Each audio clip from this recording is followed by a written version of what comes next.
Bien, Aquí está, librito bueno, en mano. qué maravilloso libro, Sandra. Verdaderamente me ha fascinado. La forma en la que trabajas el tema de la extrañeza es muy peculiar, además que lo trabajas también desde la forma, esa especie de controversia que se nos plantea cuando somos migrantes. Esa dislocación me parece que está muy bien planteada desde el punto de vista formal también del libro. Em, Pero quiero empezar con una pregunta que te haces muchas veces, que te haces muchas veces en el libro y que me parece importante. ¿Qué lleva Sandra Lorenzano en la maleta?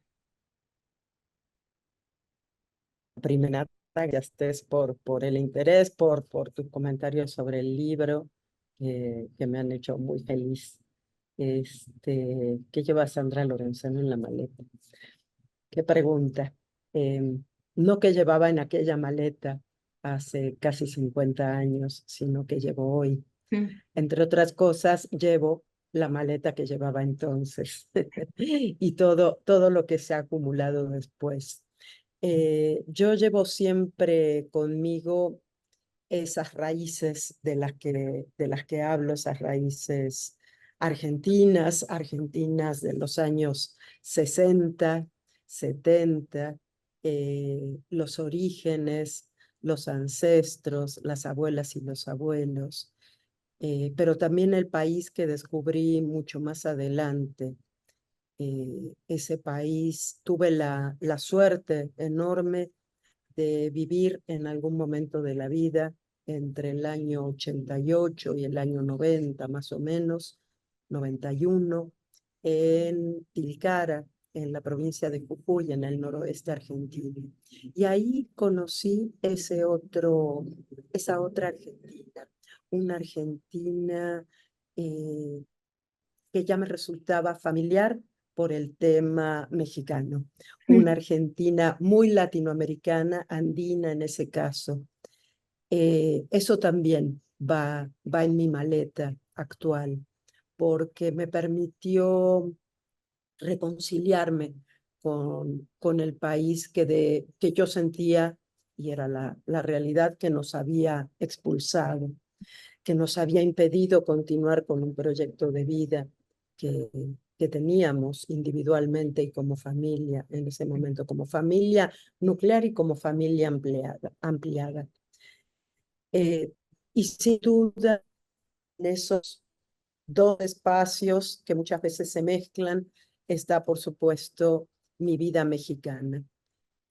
Todo lo que ha significado México para mí en estos años, el hogar que México me ha dado, la sensibilidad hacia muchas eh, vulnerabilidades, fragilidades, tanto personales como de la sociedad, de nuestras sociedades, ¿no? De nuestras sociedades injustas, desiguales.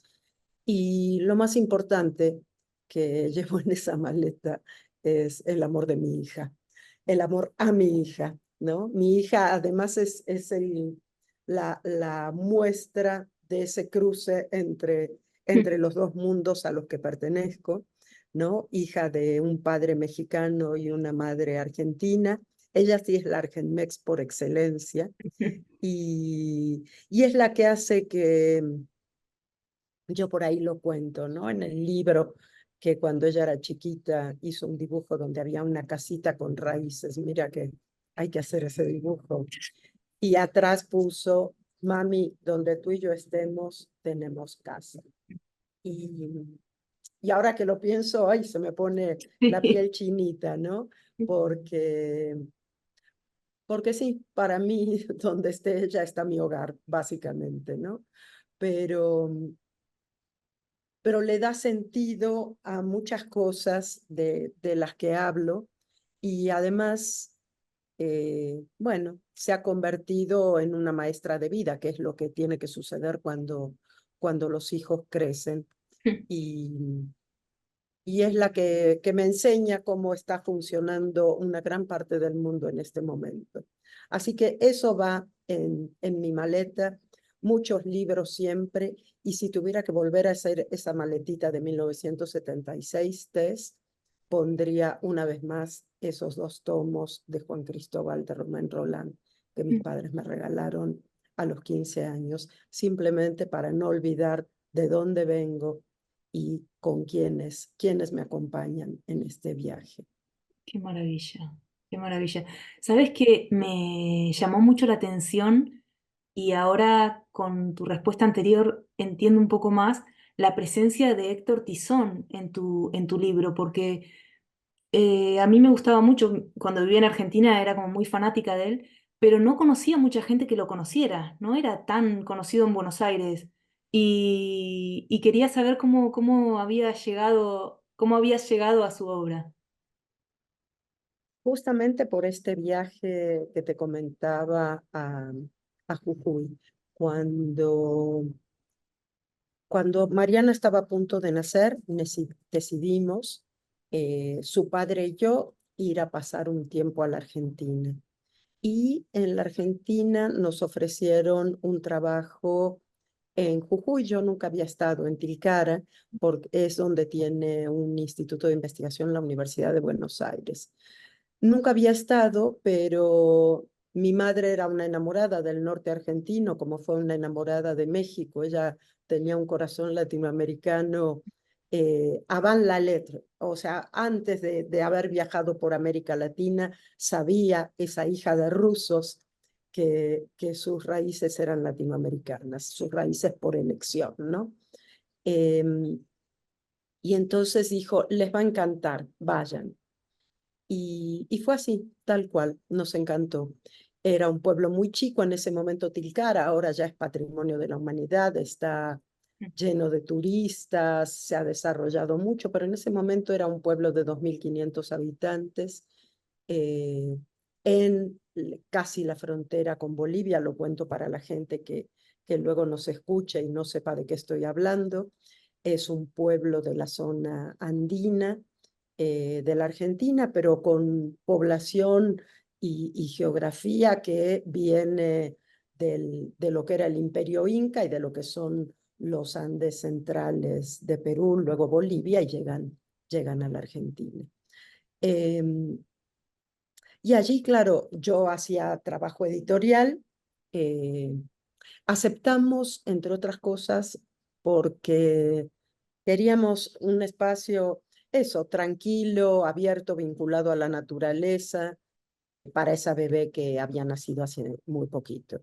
Y la verdad es que fue una gran decisión. Durante mucho tiempo yo dije, ese es mi lugar en el mundo. De pronto lo sigo diciendo, debo una novela, lo he pensado muchísimo, le debo una novela a esa experiencia jujeña. Y ahí que yo hacía trabajo editorial, eh, lo primero que pregunté es, díganme qué tengo que leer para saber más de esta zona, ¿no? Porque tenemos que decir que en nuestros países, y el caso de México es muy similar al argentino, son absolutamente centralistas. Por eso, cuando tú dices que la gente en Buenos Aires no conocía a Tizón, es exactamente así.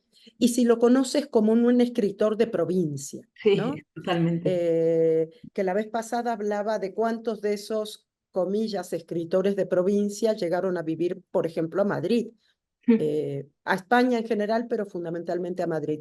También varios en México, pero a mí la obra de Tizón desde el comienzo me fascinó, porque llegué a él a través de la que es para mí una de las novelas más conmovedoras sobre el exilio, que es La casa y el viento. Por eso después fue una obra que trabajé en mi tesis de doctorado, que en realidad trabajé estos 2 elementos que se cruzan en Herida Fecunda, que es el exilio y pues el amor, el erotismo y las relaciones entre mujeres, ¿no?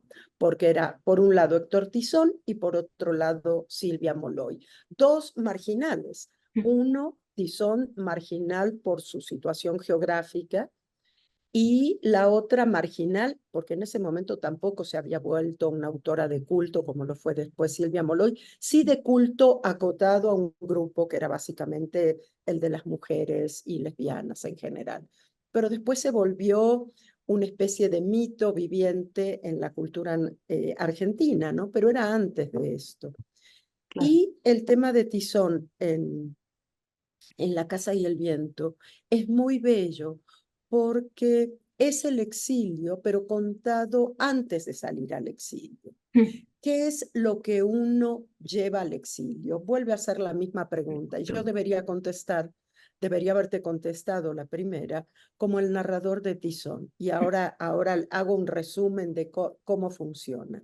El narrador de Tizón en La Casa y el Viento, una novela muy breve, con capítulos muy breves y muy intensos, armada por varias voces, ¿no? Porque el narrador, que es un hombre de Jujuy, pero que estudia en el sur se llama Jujuy, si estás en Buenos Aires o si estás en Córdoba, que son las dos universidades a las que suelen ir a estudiar o solían en ese momento, eh, un abogado tiene que salir rumbo al exilio y decide hacerlo por la frontera con Bolivia. Y en el camino se va desprendiendo de todo lo que tiene, sus libros, sus cosas, eh, y conforme se va desprendiendo de las cosas materiales, lo acompaña también una transformación en el medio de transporte. Es Es maravilloso, maravilloso. ¿no? Pasa del tren a un camión, de un camión a una mula, y de la mula cruza finalmente caminando y se va sin nada. O sea, se va desprendiendo de sus cosas, va cambiando el medio de transporte, pero en el camino lo que va juntando son los relatos de la gente de cada uno de los lugares por donde pasa.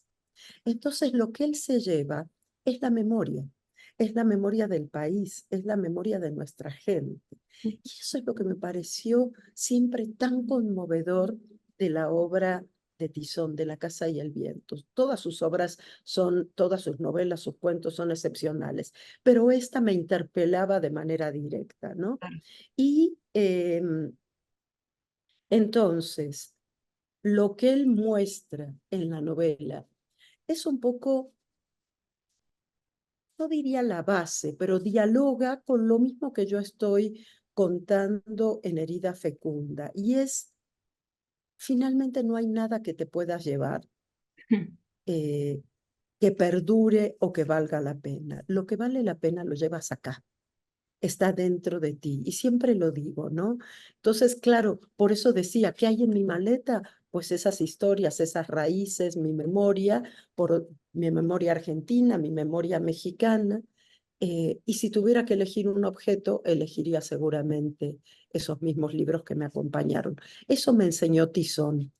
eh, y por eso se volvió un autor tan importante para mí, Tess. Qué maravilla. Y dices en tu libro, perdí la lengua por seguir hablando de esta transformación. Perdí la lengua en algún lugar de estos 10.000 kilómetros. Y te quería preguntar de qué manera viviste esa reconstrucción o no es una reconstrucción, esa creación de tu nueva lengua, ¿no? Porque en tu forma de hablar hay elementos de diferentes culturas, de diferentes lenguas, acentos, etcétera. Y te quería preguntar cómo había sido ese proceso. ¿Cuán difícil fue para vos aceptar esta hibridez en la lengua? Siempre digo que como llegué con 16 años a México, lo único que yo quería en el momento en que llegué, además de volver a la Argentina, era ser un adolescente como todos los demás. No quería ser la rara, la distinta. Y entonces traté de, por lo menos, ya que no podía cambiar mi lugar de nacimiento ni mi historia, que además tampoco supongo que tenía ganas de cambiarla, pero em, traté por lo menos que eso no se me notara mucho al hablar. Entonces tenía, como muchos de los chicos que crecieron y crecimos acá, yo no era tan chica, pero bueno, fue el mismo caso, hablábamos una lengua afuera y otra lengua adentro. De hecho, lo sigo haciendo así, ¿eh? Si tengo un interlocutor argentino, en este caso estás tú de aquel lado, entonces me sale más lo argentino, pero tengo una especie de switch que cambia, pero esto implicó un esfuerzo muy consciente, eh, que tardé muchos años en darme cuenta, muchos, en que ese esfuerzo había sido doloroso Mm. y que había marcado a la lengua internamente, no en la expresión que escuchan los demás, sino en la lengua que escucho yo. Había dejado una herida, un quiebre. Por eso empiezo diciendo en el libro que soy tartamuda. La gente luego me dice, pero si tú no eres tartamuda. Y me da ganas de decirle, por dentro sí, internamente soy tartamuda, es decir, o balbuceante más que tartamuda, ¿no? Hay un esfuerzo consciente, o hubo un esfuerzo consciente, evidentemente hace muchos años que no lo es, pero que implicó pues un quiebre en lo que es finalmente no solo el medio con el cual me comunico con el mundo, sino también mi herramienta de trabajo, la que viene de más adentro, la que tiene que ver con mi manera de sentir, mi manera de pensar, mi forma de expresarlo, la poesía. eh, y eso tardé muchos años en darme cuenta que era así y muchos años en permitirme esto que tú estás diciendo, que cuando hablo se me nota una mezcla, se me nota más cuando hablo con gente que no es argentina ni mexicana, Mm. pero esa, esa, esa mezcla, eso, tardé muchos años en dejar que se manifestara con libertad y en decir, esto soy yo, no tratemos de mostrar que soy, ni soy 100% argentina. Cuando llego allá me lo dicen, a la primera de cambio me están diciendo eso. Bueno, pero vos tan mexicana y digamos, hay algo que no pasa por el afecto, ¿no? El afecto sigue ahí siempre, pero se ve que hay cosas, evidentemente, después de tantas décadas de vivir aquí en México, que es donde estoy en este momento, en mi casa, y como dirían en México, mi casa, que es su casa, este, hay algo que enseguida delata que no vivo en Argentina. Y aquí de pronto también me lo dicen, ¿no? Bueno, pero como eres argentina, yo digo, sí, pero hace casi 50 años que estoy aquí. Y pues finalmente esa mezcla, más todo lo que se junta, ¿eh? Porque cuando voy a España se me pega, si voy a Chile se me pega, eso también es cierto, se me pegan con mucha facilidad los acentos. Eh, pero soy esa mezcla y entonces me parecía que yo tenía que volver productiva la mezcla, haciéndola evidente, no disimulándola.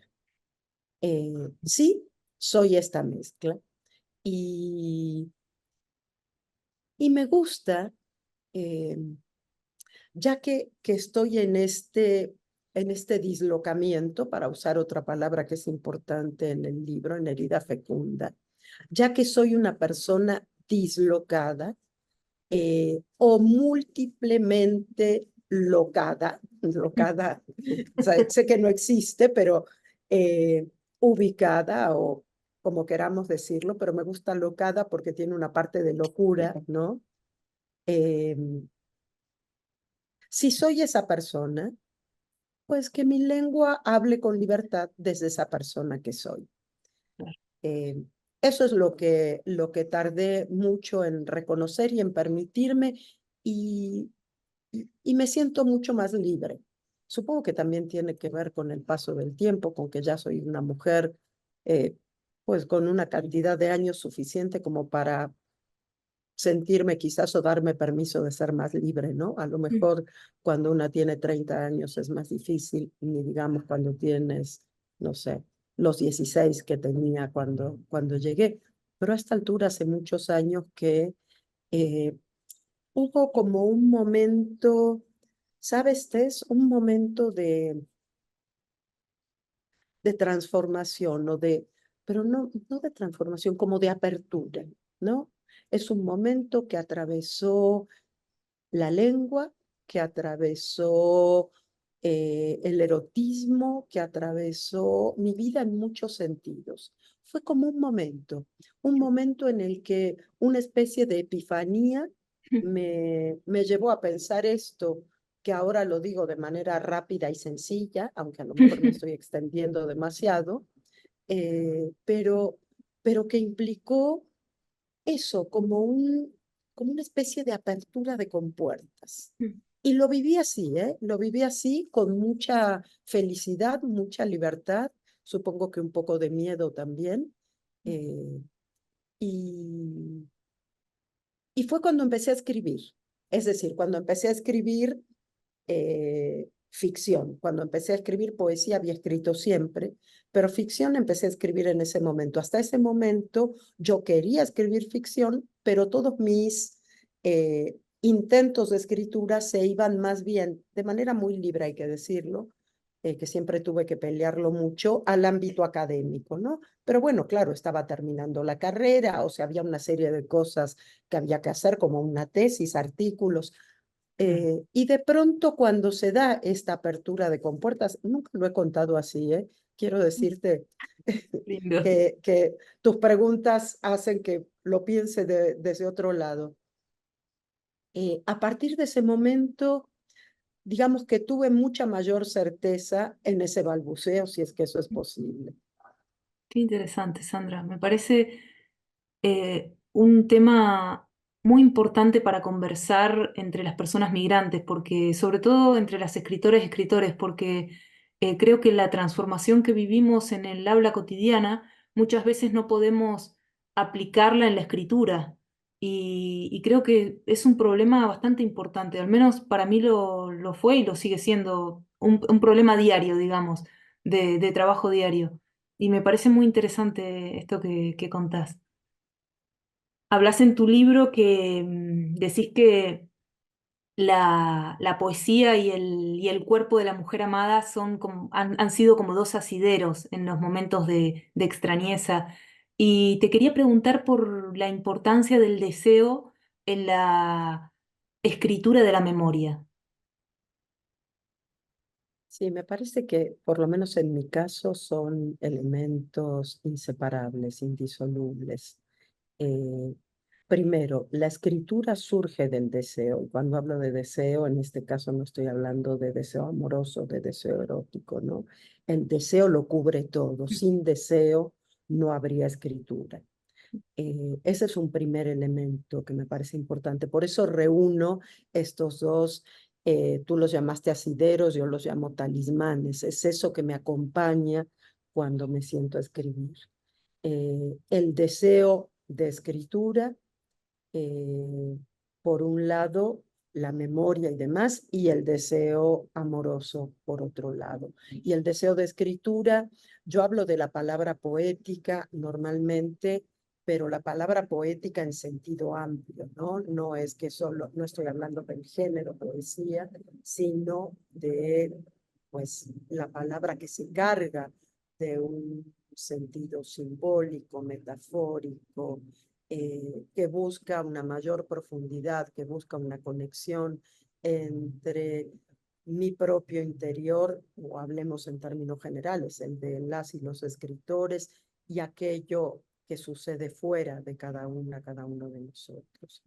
Eh, entonces, a esa poesía, esa posibilidad de encontrar la lengua precisa en lo más profundo de mí misma, para que lo que cuento no sea, voy a usar una palabra que es un poco fuerte, pero creo que me vas a entender y me va a entender la gente si han llegado hasta aquí, porque seguro les interesa quizás que profundicemos un poquito más, pero eh, si no es así, si no es desde ese fondo absoluto, desde ese interior absoluto, lo que no quiere decir que siempre hable de mí, sino estoy hablando de la lengua, me parece falso lo que escribo. Y, y entonces no me interesa. ¿no? No me interesa ir por ese lado, no me interesa, eh, si no logro con un tema, con un texto, pero incluso con los artículos semanales o con un artículo que son de divulgación o de difusión de la literatura o de la cultura o de crítica política o cultural, cualquiera de las cosas, si no siento que está surgiendo eh, de esa lengua balbuceante, aunque en algunos espacios se puede permitir más o menos, que lo balbuceante, quiero decir, eh, siento que es falsa esa escritura. Siento que tiene una cosa que no me acaba de convencer, ¿no? Entonces, ese deseo, aquí el deseo de escritura, que da lugar a esa palabra poética. Y por otro lado, el deseo amoroso como, como aquello que da raíces, ¿no? Como lo que te enraiza a algo eh, que va más allá de cada uno de nosotros. Eh, Quizás en cierto sentido, eh, y no situándolo exactamente en el mismo terreno, pero quizás sí estoy de acuerdo con Bataille en el sentido de es lo que te permite el deseo erótico, el deseo amoroso, esa sensación de continuidad con el universo, ¿no? Él dice una cosa parecida. Lo estoy parafraseando seguramente medio mal, pero esa es la idea de Bataille. Y, y a mí me gusta pensar en esa idea, porque finalmente también el deseo poético, lo que buscas con la palabra poética es conectar con un más allá, con un más acá, con un más allá interior o un más acá, pero también con algo, y no estoy hablando en términos religiosos, sino pues hay una inmensidad que nos rodea, ¿no? Y hay algo que, eh, que trasciende lo material, lo sabemos. Hablamos de corazón, hablamos de espíritu, hablamos de conciencia, qué sé yo. Hay quienes hablan de religión. Hay un sentimiento vinculado a lo sagrado que me importa mucho también, que no es religioso, pero que sí tiene que ver con lo sacro, y que estos dos ámbitos vinculan y que además se alimentan de ese sentimiento, ¿no? Lo poético y lo amoroso o erótico. Ya que lo mencionas, lo sagrado, en tu libro está muy presente. En muchos momentos aparecen imágenes que tiene... Te quería preguntar en realidad, porque iba a hacer una afirmación, pero en realidad es una inquietud más que una afirmación. Eh, Tengo la sensación de que lo sagrado en al menos en este libro, está atravesado por la memoria. Es como una especie de lugar, no lugar, al que acudís, donde hay experiencias, donde hay anécdotas, donde hay sensaciones. ¿Me equivoco o lo sagrado para vos está vinculado con la memoria? Para mí casi todo está vinculado con la memoria, Tess. Aprovecho para decir que tu lectura, la lectura que hiciste de Herida Fecunda y del texto que publicaste, de esa reseña maravillosa, me hizo pensar muchas cosas. Es muy generosa y muy profunda tu lectura. Y lo mejor que me puede pasar, yo creo que a todos los que escribimos, es que quien lee el libro nos ayude a pensar nuestra propia obra, ¿no? Porque no siempre lo tenemos tan claro. Y sí, es así. Para mí, primero que la memoria me lleva otra vez al tema de las raíces. Y cuando eres migrante, necesitas tener, ahí sí, voy a decir, un asidero, ¿no? Algo en lo que sientas que ahí está claro quién eres, a dónde perteneces, ¿no? Aunque luego esto se vaya ramificando, para algunos desdibujando, quizás para mí simplemente enriqueciendo, transformando. Pero es verdad que para mí el vínculo con lo sagrado Y la memoria propia y las memorias tienen algo que ver con lo sagrado porque tienen algo que ver con el testimonio. Y la idea de testimonio también viene del ámbito de lo sagrado, ¿no? Eh, tenemos la responsabilidad de ser quienes transmitamos ese testimonio, quienes cuidemos aquello que hemos heredado para legarlo a las generaciones siguientes. Gran tema en este momento en que estamos destrozando el planeta. Heredamos un planeta y estamos dejando ruinas.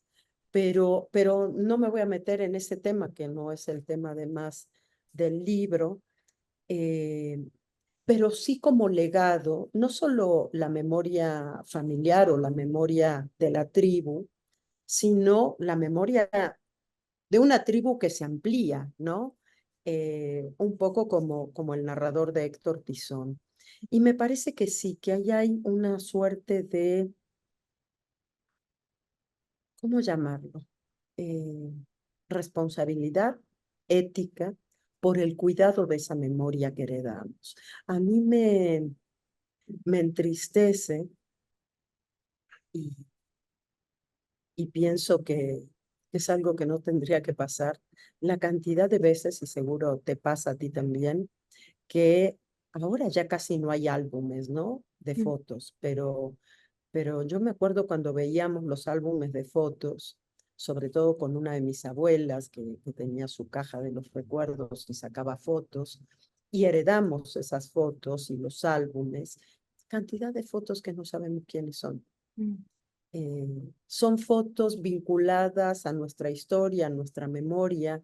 No digo a nuestra sangre, porque también creo que la familia se construye más allá de la sangre, y eso también es importante, pero cuya memoria se ha perdido. No digo que tengamos que tener, sí, ¿no? Porque a veces la memoria familiar o la memoria de la tribu puede ser también un peso, pero hay algo que, que sí, me parece que tiene que ver con esa responsabilidad ética, como igual que la responsabilidad ética que tenemos de pensar el presente y transmitir ese vínculo que tenemos con el presente. No pasar por el presente como si diera lo mismo, no puede ser que dé lo mismo, sino dónde está nuestra responsabilidad.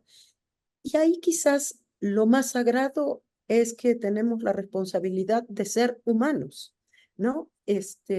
No es que tenemos no es algo sagrado que nos trasciende, sino la sacralidad de la humanidad. Creo que por ahí va un poco esta idea, deshilando o tratando de desentrañar tu pregunta.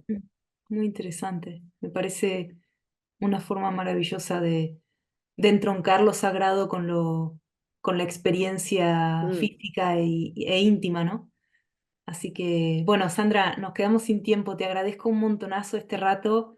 Te vuelvo a felicitar por el libro porque verdaderamente me ha hecho pensar en un montón de cosas y recordar un montón de cosas que a lo mejor no quería, pero bueno, siempre es la experiencia de la lectura, ¿no? Que nos lleva por esos caminos que a veces evitamos. Así que también te agradezco por eso. Y bueno, muchas gracias, Tess. Al contrario, y sí, esa es una de las cosas que quizás cuesta más, ¿no? Que hay que meterse a veces en partes que no queremos mirar tanto o que no queremos recordar tanto. Después salimos y saber que hay lecturas como la tuya hacen que valga la pena haber escrito. Te agradezco muchísimo, Tess. no, Cuídate yo te mucho. agradezco. Chao, Nos chao, vemos. chao.